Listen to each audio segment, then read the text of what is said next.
네, 할렐루야. 이 피플이 예배 오신 한 분 한 분 축복하고 환영합니다. 와! 네, 오늘은 특별히 세대통합 예배로 우리 어른분들과 우리 아이들 함께 예배 드리는데요. 오늘 찬양이 조금 생소하고 빠를 수도 있는데 이 가사 하나하나 묵상하면서 찬양받기에 합당하신 오직 주님께만 예배 드리는 시간이 되길 소망합니다.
시간 함께 기도하며 나아가길 원합니다.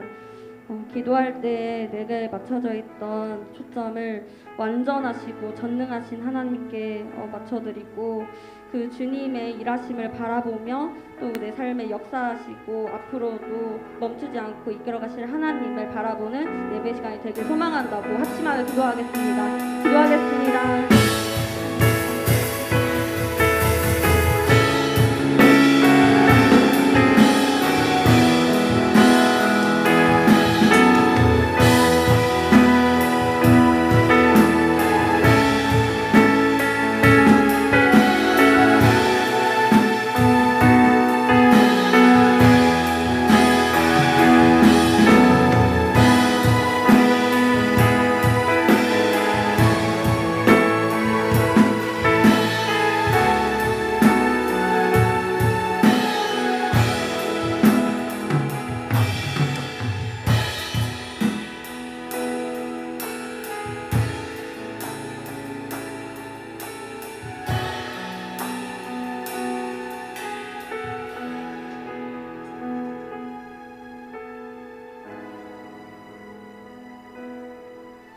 사랑의 하나님 감사합니다.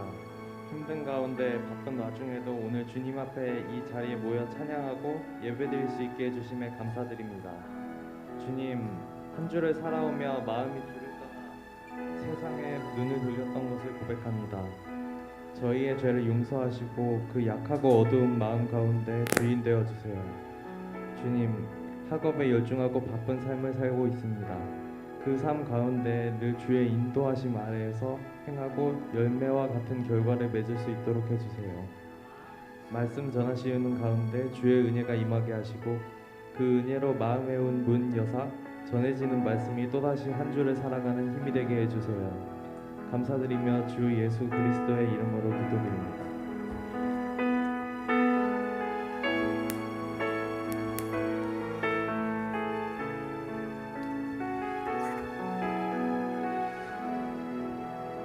네, 감사합니다. 오늘 함께 살펴볼 하나님의 말씀은 사도행전 9장 1절에서 9절 말씀입니다. 사도행전 9장 1절에서 9절 말씀 우리 같이 합독하였으면 좋겠습니다. 사도행전 9장 1절에서 9절 말씀 네, 우리 이 시간 같이 합독하도록 하겠습니다. 시작.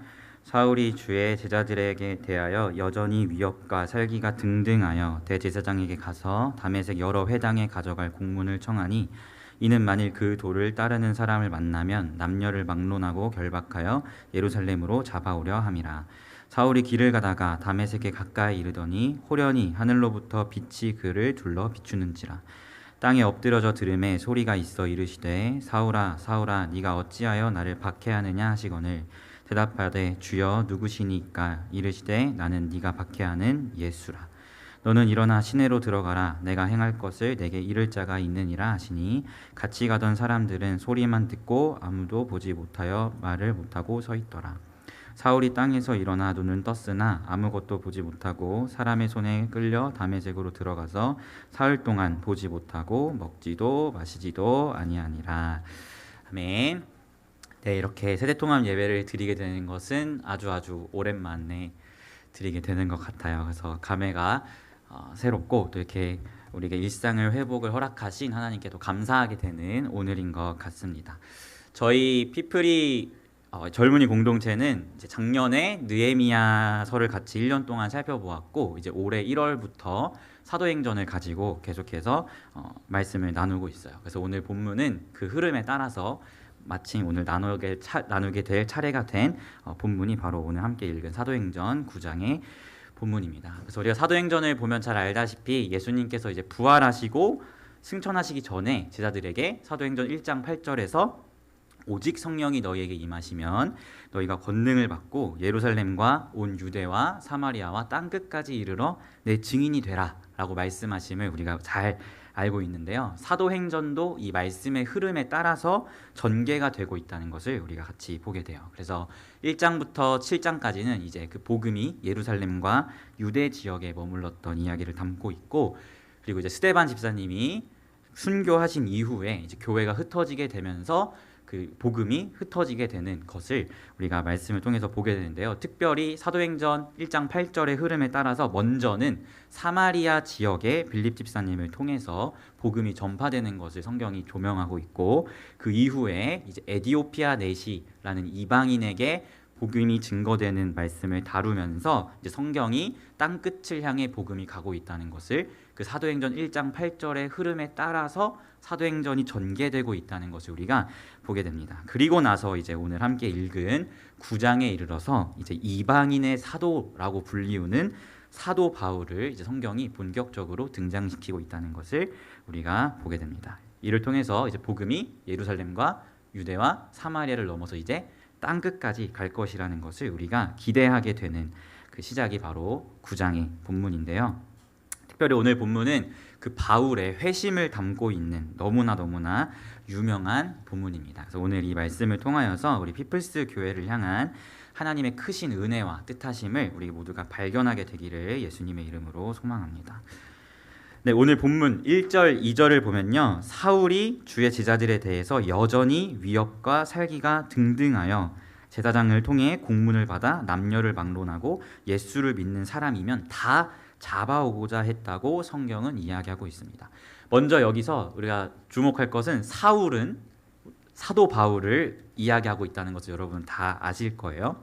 사울은 이 사람의 히브리식 이름이 사울이고 바울은 이 사람의 헬라식 이름이 바울입니다. 그런데 누가는 이 사도행전을 누가가 썼는데 누가는 이 사도행전을 쓸 당시에 바울과 이미 가까운 동역자인 사이인데 왜 누가는 바울이란 이름을 쓰지 않고 이 사람의 등장을 히브리식 이름인 사울을 사용하여서 등장시키고 있는 것일까요?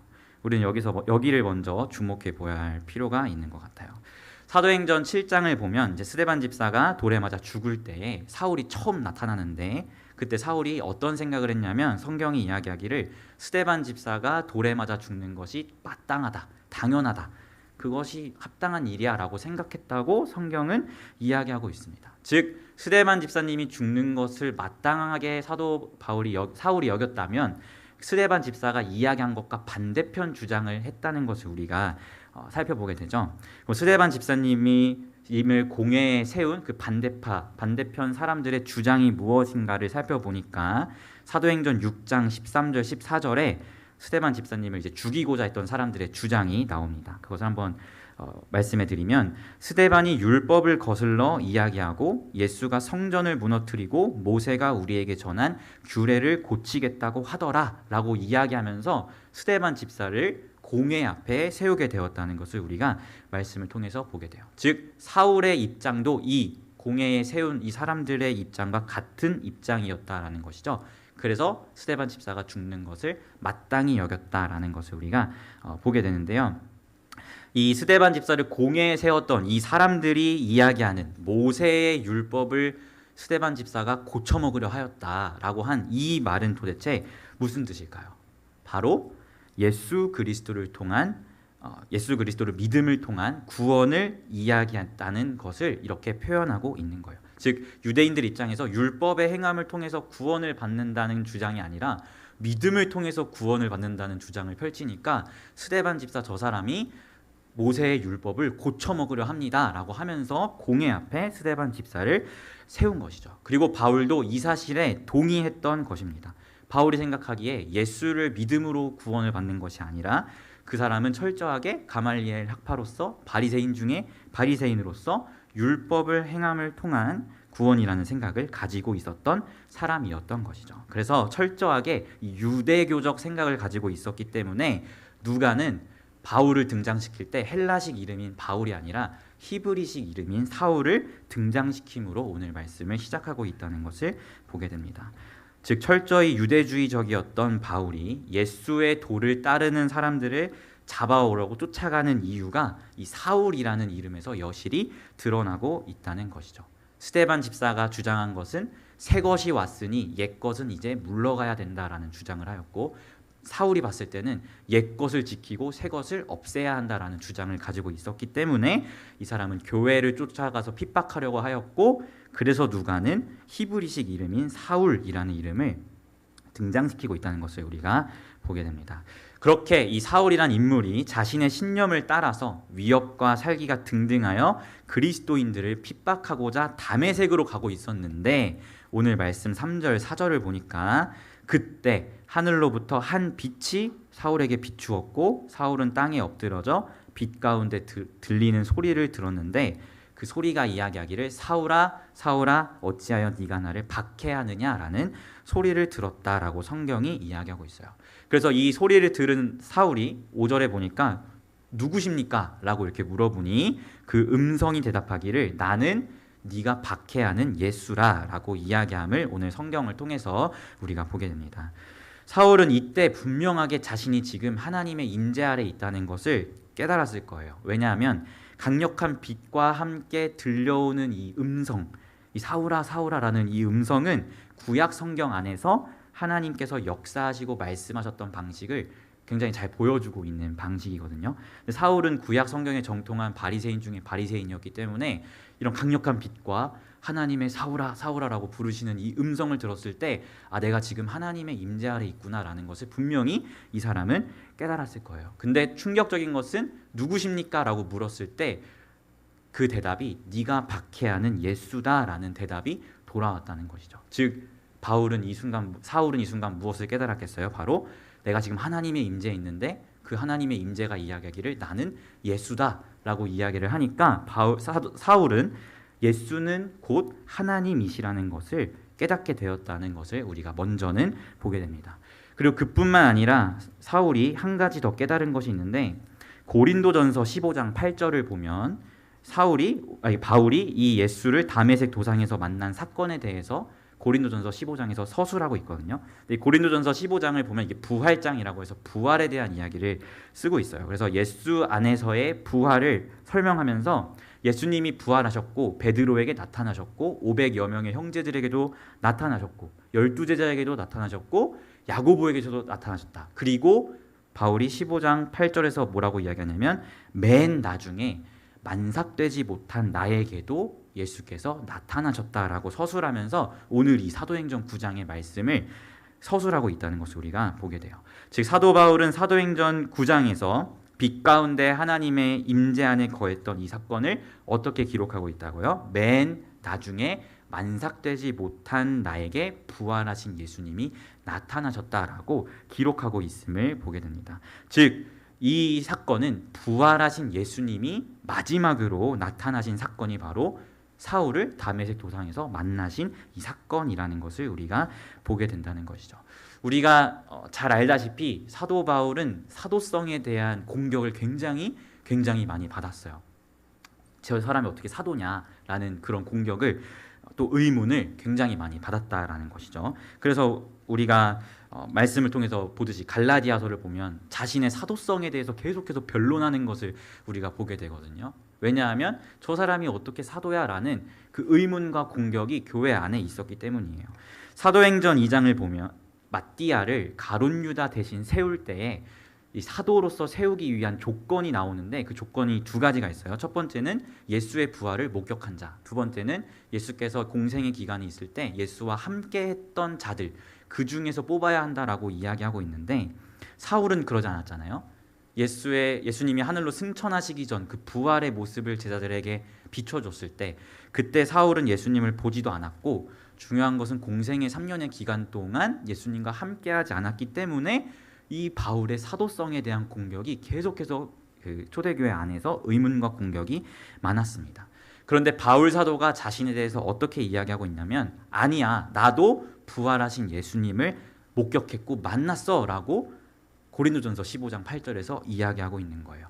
맨 나중에 만삭되지 못한 나에게 부활하신 예수가 나타나셨다라고 이야기하면서 말이죠. 특별히 우리가 여기서 만삭되지 못한 나에게라는 표현도 한번 생각해 봤으면 좋겠어요. 이 만삭되지 못했다는 것은 그 임신을 했을 때 10달이 꽉 차지 않은 상태를 만삭되지 않았다라고 이야기하잖아요. 그러니까 바울이 조산한 사람이라고 자신에 대해서 설명하고 있다는 뜻인데 왜 자신을 조산한 자다라고 이야기하고 있냐면 다른 사도들은 예수님께서 공생의 3년의 기간 동안 같이 했고 같이 먹고 마시고 예수님께 가르침을 받았고 십자가에 죽으시고 부활하셨던 그 사건을 보았던 자들인데, 바울은 그 기간에 함께하지 못했기 때문에 자신을 향해서 조산한 자, 만삭되지 못한 자라고 표현하고 있다는 거예요. 하지만 그 만삭되지 못한 자인 나에게도 부활하신 예수님께서 친히 나타나 주셨다라고 오늘 이 사도행전 9장의 말씀을 서술하고 있다는 것입니다. 즉 오늘 본문에 이 사울이 빛 가운데에서 네가 핍박하는 예수다라는 음성을 들은 이 사건은 첫 번째로 그가 그 예수가 하나님이시라는 것과 또 스데반이 이야기한 것처럼 예수가 부활하셨다라는 것을 하나님의 은혜로 깨닫게 된 사건이 바로 오늘 본문이라는 것을 우리가 보게 됩니다. 제가 여기서 하나님의 은혜로 깨닫게 되었다라고 이야기한 이유는 바울 스스로가 이 자신이 어떤 깊은 묵상과 어떤 내면의 고찰을 통해서 그 사실을 깨달은 것이 아니라 외부로부터 온 객관적인 하나님의 계시와 드러내심을 통하여 바울이 깨달았기 때문에 하나님의 은혜로 그가 이 같은 사실을 깨달았다라고 말씀드리는 것입니다. 사랑하는 성도 여러분, 예수님은 곧 하나님의 본체이십니다. 아멘이죠. 그리고 예수님은 분명하게 부활하셨고 하나님의 때에 이 땅에 다시 재림하실 것입니다. 우리가 이것을 어떻게 알게 되고 아멘이라는 고백을 하는가? 그것은 바로 내가 어떤 깊은 고찰과 내 내면에서부터 그것을 깨달은 것이 아니라 하나님의 말씀이라는 객관적인 그 하나님의 말씀의 빛이 나를 먼저 비추었기 때문에 우리가 말씀을 통해서 나의 주관이 아니라 하나님의 말씀이라는 이 객관을 통해서 그 사실을 깨달았다는 것을 오늘 이 바울이 예수님에 대한 깨달음을 얻게 된 사건을 통해서 우리가 살펴보게 됩니다. 특별히 바울은 이 사건으로 우리가 잘 알다시피 시력을 잠시 동안 잃어요. 그래서 오늘 말씀 8절을 보니까 이 사건을 경험한 이후에 사울이 땅에서 일어서긴 했는데 보지를 못했다라고 성경이 기록하고 있습니다. 비록 그가 육신의 눈은 이렇게 가리워져서 육신의 눈은 사흘 동안 보지 못하게 되었지만 이 사건은 반대로 그의 영적인 눈이 띄어진 은혜의 사건이라는 것을 우리는 말씀을 통하여 보게 됩니다. 그가 자신의 눈으로 보았을 때 스데반 집사가 주장했던 새 것이 왔으니 옛 것은 물러가야 한다라는 저 주장은 틀린 주장이고, 내가 내 육신의 눈으로 보니까 옛 것을 지키고 새 것을 없애야 한다는 주장을 펼치는 마음으로 다메섹 도상을 가고 있었어요. 하지만 예수님의 그 은혜, 하나님의 은혜로 말미암아 예수를 아는 지식이 객관적으로 비춰지니 자신의 육신의 눈은 가리워졌지만 그가 영적인 눈을 비로소 뜨게 되었다는 것을 우리가 말씀을 통해서 보게 된다는 것이죠. 그래서 저는 바울이 자신의 눈으로 보고 판단하던 이 자신의 주관이 이제는 가리워지고 강력한 하나님의 은혜와 빛 가운데에 임한 예수 그리스도를 아는 이 객관적인 지식이 그의 영의 눈을 뜨게 하신 이 사건을 바울의 BC와 AD의 순간이라고 이야기하고 싶습니다. 우리가 BC는 기원 전을 이야기하고 AD는 기원 후를 이야기하죠. BC는 어떤 말의 약자냐면 Before Christ라고 해서 예수님 이전을 BC라고 이야기하고, AD는 라틴어인데요. 아노 도미니라고 해서 우리 주님의 시대라는 의미를 담고 있어요. 그러니까 우리는 즉 AD 2022년을 살고 있는데 이것은 전 세계가 2022년이라는 말을 고백할 때마다 우리 주님의 시대 2022년을 살고 있다라고 전 세계가 지금 고백하고 있는 것입니다. 아무쪼록 자신의 주관적인 눈으로 판단하고 교회를 핍박했던 바울에게 객관적인 예수를 아는 지식이 임하여서 영적인 눈을 뜨게 된 이 사건은 Before Christ, BC였던 이 예수님 이전의 생활을 넘어서 바울이 이제는 아노 도미니, 우리 주님의 시대를 살아가게 하는, 그의 영적인 눈을 열게 하는 사건이었다는 것을 우리가 보게 된다는 것이죠. 사랑하는 성도 여러분, 여러분은 어느 위치에 서 계십니까? 오늘 여러분은 BC의 위치에 서 계십니까? 아니면 여러분의 삶 가운데에서 우리 주님의 시대를 살아가고 계십니까? 여러분이 복음을 통하여 예수를 아는 그 객관적인 지식을 마주하게 되었고 여러분의 주관적인 눈이 가려지고 그 영적인 눈이 띄어서 예수 그리스도를 나의 구원자, 나의 하나님으로 고백했다면 여러분은 지금 이 순간도 우리 주님의 시대를 살아가고 계신 줄 믿습니다. 그리고 아직 BC의 위치에 서 계신 분이 있다면, 다른 말로 하면 예수 그리스도를 영접하지 않은 분이 있다면 하나님의 은혜로 예수를 아는 지식이 임하여서 AD의 삶을 비로소 살아가게 되시기를 예수님의 이름으로 소망합니다. 네, 특별히 이 예수를 아는 지식을 통해서 AD, 그러니까 우리 주님의 시대를 살아가는 자들에 대해서 오늘 본문이 설명하고 있다는 것을 우리가 보게 돼요. 우리가 말씀을 다시 한번 보면 부활하신 예수님이 사울에게 나타나셔서 네가 어찌하여 나를 박해하느냐라고 물으시니 사울이 이렇게 물었죠. 도대체 당신은 누구십니까? 라고 물으니까 예수님이 뭐라고 대답했다고 했어요? 너가 박해하는 예수다 라고 대답했다고 우리가 말씀을 통해서 보게 돼요. 이 부분이 바울의 교회론을 굉장히 잘 보여주는 사건이고 바울의 교회론이 정립된 사건이 바로 이 부분입니다. 고린도전서 15장을 보면 우리가 사도 바울의 교회론을 엿보게 되는데요. 그가 설명하기를 교회는 예수를 믿은 그리스도인들이 예수를 머리로 한 한 몸, 그분의 지체가 바로 교회다라고 바울 사도는 이야기하고 있어요. 즉 교회는 예수 그리스도의 지체, 머리 대신 예수 그리스도의 몸이 교회다라고 사도 바울이 이야기하고 있다는 것이죠. 그런데 오늘 본문을 보면 사울이 지금 예수를 핍박한 게 아니라 사실 교회를 핍박한 거잖아요. 교회를 핍박하고 교회를 잡으러 가는 길 가운데 있었는데 그런 사울에게 부활하신 예수님이 나타나셔서 너가 어찌하여 나를 핍박하느냐? 나는 네가 핍박하는 예수다라고 이야기하는 것은 예수님께서 교회는 곧 나야, 나의 몸이야 라고 말씀하셨다는 것을 우리가 보게 되는 것이죠. 그래서 사도 바울이 이 사건을 경험했기 때문에 그의 교회론이, 그러니까 고린도전서 12장에서 설명하는 그의 교회론이 그리스도 예수를 머리로 한 그분의 몸된 지체가 하나님의 교회다라고 바울이 설명하고 있다는 것을 우리가 보게 됩니다. 사랑하는 성도 여러분, 예수를 아는 이 객관적인 지식이 성령의 빛을 통하여서 여러분 가운데 찾아와 여러분이 하나님의 자녀가 되었다면 여러분은 AD, 우리 주님의 시대를 여러분의 삶 가운데 살아가게 되는데요. 그것이 무엇을 의미하냐면 바로 예수를 머리로 한 그분의 몸된 지체, 바로 하나님의 교회가 되었다는 것을 의미합니다. 예수님이 나의 머리가 되시고 내가 그분의 손과 발인 지체가 되기 때문에 나의 삶 가운데에서 우리 주님의 시대를 살아가게 되는 것이죠. 그래서 오늘 말씀은 이 사울이 교회를 핍박하는 자에서 비로소 그리스도의 몸된 교회가 되는 사건을 다루고 있다는 것을 우리가 보게 됩니다. 사랑하는 성도 여러분, 여러분의 삶의 머리는 누구이십니까?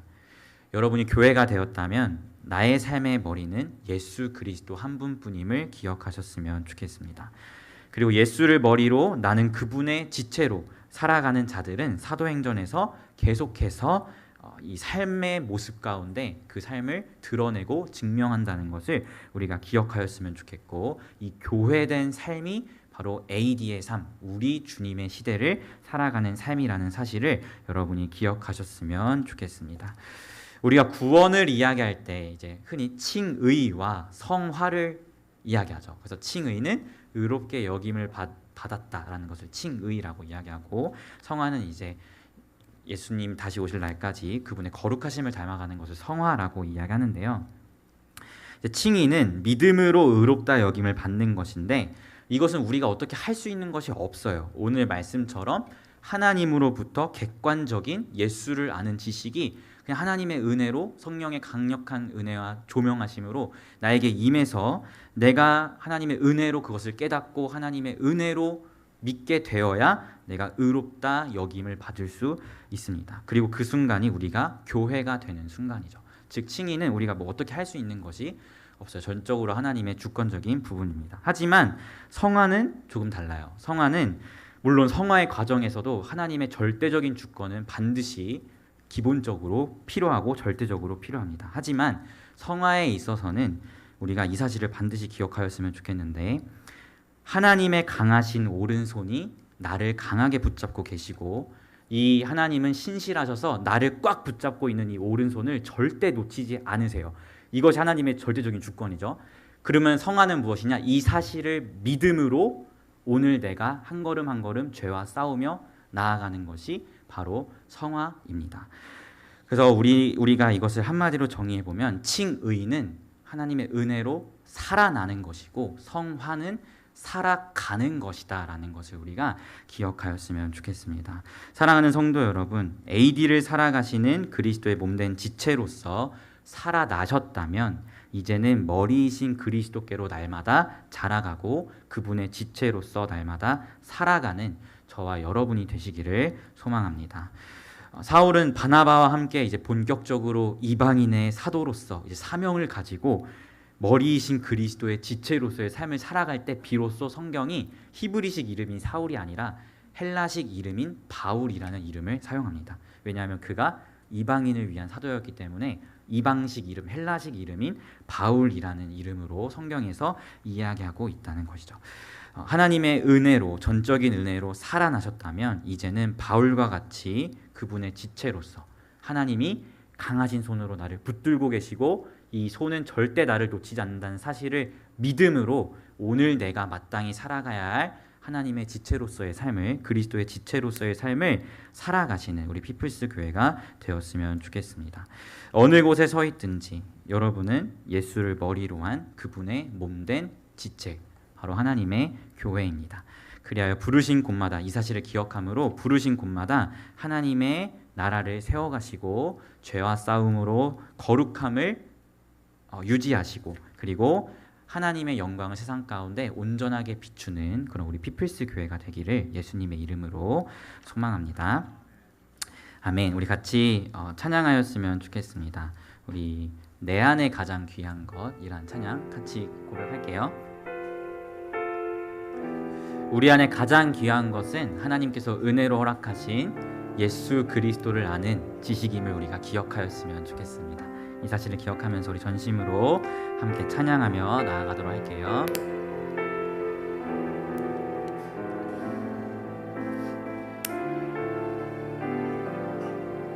우리 함께 가사 한 구절 한 구절을 묵상하며 고백해 볼까요?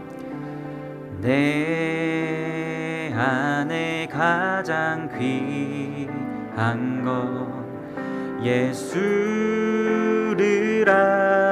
알미라.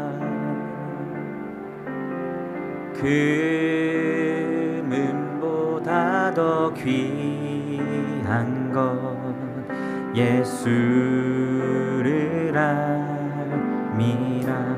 세상 지식보다 귀한 것 세상 지식보다 귀한 것 예수를 알미라.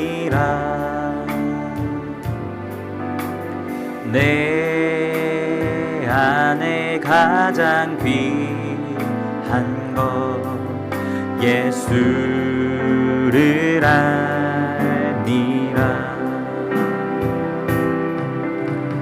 예수의 이름 존귀한 그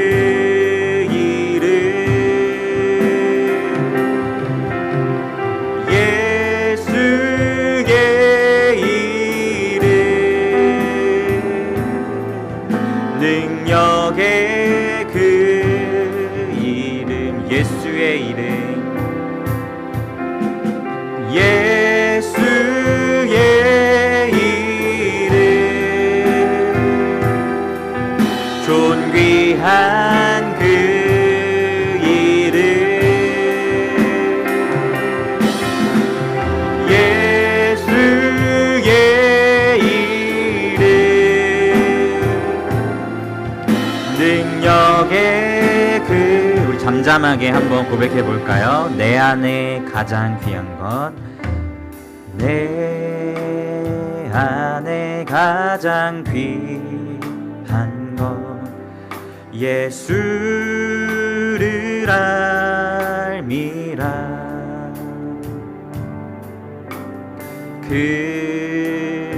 금은보다 더 귀한 한 것 예수를 알미라. 세상 지식보다 귀한 것 예수를 알미라. 내 안에 가장 귀한 것 예수를 알미라. 시간 함께 하나님 앞에 기도하며 나아가였으면 좋겠습니다. 바울 사도는 자신의 육신의 눈, 주관적인 눈으로 교회는 핍박받아야 마땅하다고 생각했지만 하나님의 객관적인 예수를 아는 지식이 임함으로 그의 육적인 눈이 가리워지고 영적인 눈이 띄워져 교회를 핍박하던 자에서 교회라는 그리스도의 몸된 지체가 되었다는 사실을 우리가 오늘 말씀을 통하여 같이 살펴보았습니다. 이 같은 하나님의 은혜는 바울뿐만 아니라 여기 앉아 계신 여러분에게도 임한 하나님의 동일한 은혜라는 사실을 우리가 기억하며 함께 기도하였으면 좋겠습니다. 함께 기도할 때 하나님, 예수를 아는 이 객관적인 지식을 나에게 허락하심이 감사합니다. 그리고 하나님의 은혜로 나를 살아나게 하시고 내가 예수의 몸된 지체인 교회가 되게 하심이 감사합니다. 이제는 그분의 몸된 지체로서 예수 그리스도의 영광과 복음을 우리의 삶의 자리 가운데 녹여내며 하나님이 기뻐하시는 교회된 삶을 살아갈 수 있도록 나를 인도해 달라고 이 시간 함께 전심으로 기도하며 나아가도록 하겠습니다. 기도하겠습니다. 하나님 아버지, 그렇습니다. 우리가 오늘 말씀을 통하여서 바울 사도가 사울이었을 때에 육신의 눈으로 교회는 핍박받아야 마땅하였고 이 그리스도의 도를 쫓는 자들을 남녀노소를 막론하고 잡아오려고 했던 그러한 주관적인 눈을 가지고 있었을 때에 예수 그리스도를 아는 하나님의 객관적인 지식이 그에게 임하였고 그가 영적인 눈을 뜨게 되었으며 교회를 핍박하던 자에서 예수 그리스도를 머리로 한 하나님의 한 지체가 되었다는 사실을 우리가 말씀을 통하여 살펴보게 되었습니다. 하나님, 이것은 바울 사도에게만 임한 은혜가 아니라 오늘 이 시간 여기 모인 우리에게도 임한 하나님의 은혜임을 기억합니다. 우리가 죄인 되었을 때에, 우리가 죽음 가운데 있었을 때에 나의 주관으로 봤을 때 하나님은 계시지 아니하고 하나님이란 존재를 부정하며 나아갈 때에 하나님께서 우리에게 예수 그리스도를 아는 지식을, 그 지식의 빛을 성령을 통하여 우리에게 허락하셨고 그 성령의 조명하심으로 말미암아 예수 그리스도가 하나님의 아들이라는 사실과 그분이 나의 죄를 대신하여 십자가에 죽으시고 못 박히셨고 부활하셨다는 사실을 믿게 하심으로써 우리가 하나님의 자녀가 되게 하셨고 그리스도의 몸된 교회가 되게 하셨다는 사실을 우리가 감사함으로 나아갑니다. 이제는 우리가 그리스도 예수의 몸된 교회로서 하루하루의 삶을 살아가며 나아갈 때에 AD의 삶을 살아가기를 소망하오니 우리 주님의 시대를 살아가는 우리 피플스 교회가 될 수 있도록 주님 인도하여 주시옵소서. 우리는 그리스도 예수를 머리로 한 그분의 몸된 지체임을 기억합니다. 사도행전 가운데 나타나는 주님의 교회의 모습은 그리스도 예수의 몸된 지체로서 그분의 나라와 그분의 복음을 위하여 살아가고 헌신하는 모습이었음을 우리가 또한 보게 되오니 하나님, 우리 피플스 교회가 부르신 삶의 자리 가운데에서 하나님의 나라를 위하여 살아가는 주님의 교회가 될 수 있도록 주님 인도하여 주시옵시고 우리가 그리스도 예수의 온전하신 절대적인 은혜로 말미암아 의롭다 칭함을 받게 되었다면 이제는 전능하신 하나님이 강하신 오른손으로 나를 강력하게 붙잡고 계시고 우리 하나님은 신실하셔서 나를 붙잡고 계신 이 손을 놓치지 아니하신다는 이 절대적인 하나님의 주권에 관한 믿음 위에 나의 모든 신앙과 믿음을 두며 내가 마땅히 그리스도인으로서 살아가야 할, 교회로서 살아가야 할 거룩한 삶과 구별된 삶과 교회된 삶을 살아내는 우리 교회가 될 수 있도록 주님 인도하여 주시옵소서. 우리가 하나님의 은혜로 살아났사오니 이제는 하나님의 은혜를 힘입어 살아가기를 소망합니다. 우리가 거룩을 유지하고 하나님의 나라를 위한 삶을 살아가고 우리가 가는 모든 곳마다 그리스도 예수의 피 묻은 복음과 하나님의 놀라우신 은혜의 소식들이 증거되는 놀라운 은혜의 역사가 우리 교회 가운데 있을 수 있도록 주님 함께하여 주시옵소서. 예수의 이름, 예수의 이름.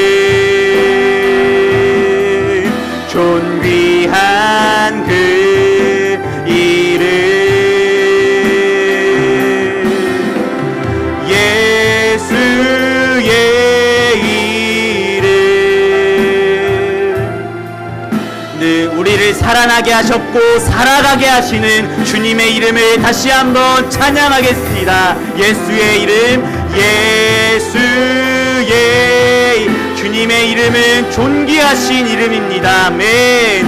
존귀한 그 이름, 예수의 이름, 능력의 그 이름. 하나님, 그렇습니다. 사울이 위협과 살기가 등등하여서 하나님의 제자, 하나님의 교회, 그리스도인들을 핍박하고자 자신의 주관적인 눈을 뜨며 달려가고 있을 때에 예수 그리스도를 아는 하나님의 객관적인 지식이 강력한 빛 가운데 그에게 임하였고, 하나님의 은혜로 말미암아 교회를 핍박하던 자가 그리스도 예수의 몸된 교회가 되었음을 우리가 말씀을 통하여 살펴보게 되었습니다. 하나님, 이러한 은혜는 오늘 이 자리에 모인 우리 피플스 교회의 성도님들 한 사람 한 사람 가운데 임한 동일한 은혜임을 기억합니다. 우리가 죄인 되었을 때에 하나님을 부정하고 하나님을 모른다 이야기했을 그때에 예수 그리스도를 아는 지식을 우리에게 허락하셔서 그리스도 예수의 자녀가 되게 하셨고, 이제는 그분의 몸된 교회로서 하나님 나라를 위한 삶을 살아가는 은혜의 비전과 사명을 우리 교회 가운데 허락하셨사오니, 우리가 부르신 삶의 자리가 어느 자리든 그 가운데에서 예수 그리스도를 머리로 한 그분의 몸된 지체로서의 삶을 감당하고 살아내는 우리 교회가 될 수 있도록 주님 인도하여 주시옵소서. 그리하여 우리 교회가 가는 곳이 어디든지 그곳 가운데 하나님의 크신 일, 바로 예수 그리스도의 피 묻은 그 복음의 비밀이 밝히 드러나고 증거되는 은혜가, 그리고 그곳 가운데 하나님의 나라가 세워지는 놀라운 은혜가 있기를 소망합니다. 우리 교회를 그러한 교회로 부르셨사오니 이 어두운 시대 가운데 그리스도 예수를 아는 지식을 세상 가운데 만연히 전하고 증거하고 드러내는 교회가 될 수 있도록 인도하여 주시옵소서. 감사드리며 예수님의 이름으로 기도합니다. 아멘. 네, 저희 피프리 예배는 항상 축복을 같이 하는데요. 우리 이 시간 같이 축복하면서 우리 축복하며 나아갔으면 좋겠습니다. 네, 조금은 생소하실 수 있지만 우리 서로를 향한 사랑의 마음을 담아서 같이 축복하며 나아가도록 할게요.